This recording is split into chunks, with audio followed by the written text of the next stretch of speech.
guys, welcome to another Kaehler Core exercise move. So today we're going to do a kneeling lunge stretch. So I can tell you from being a PT for 29 years that you see lots of errors when people do lunge stretching. One of them would be back hyperextension.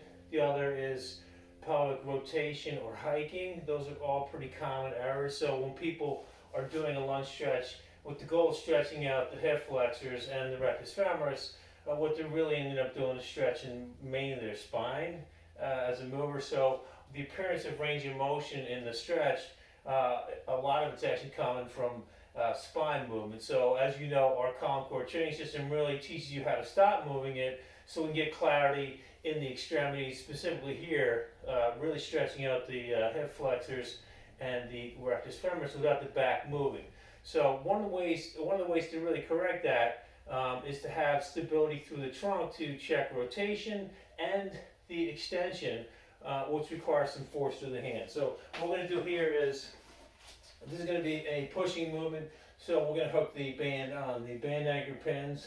Again, you'll pick the tension that works best for your current state of strength, and we'll put it on one or two pins. So if you can use more than one band, you just put it on the second pin. So you're going to need, this is one of the few Kaehler Core exercises that you actually need to put this up against something. So up against a wall, a tree, whatever you got, that helps best. So what we're going to do is we're going to kind of get into a split squat position. I like to start with the thigh and the spine kind of as if it was a pile driver or one piece. And we're going to take the moving tube handle and bring it down and put it in front of you. So the reason we have our hands on here is going to check body rotation. So we're putting a lot of force through our hands. You're also activating a lot of abdominal contraction here to stop or check that back from hyperextending or moving. So we're just going to pitch forward with the arm straight. And I like to hold the stretch from 15 to 30 seconds and then come back. So not only are you going to get an arm workout, an ab workout, you're going to specifically stretch this and check all those errors that we just talked about.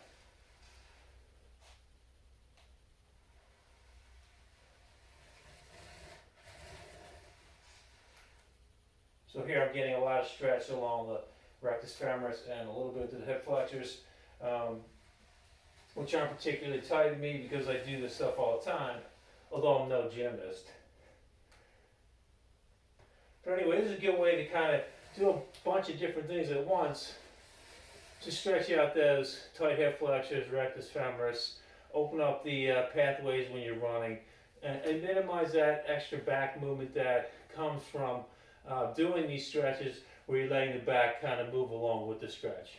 So anyway, this is a great way to target those tight hip flexors and rectus femoris. If you're doing any kind of running sport or running activity, it's a good way to change that kind of flexibility issue and stop the back from moving. So anyway, thanks for letting me share this week's video, and I look forward to seeing you on the next one.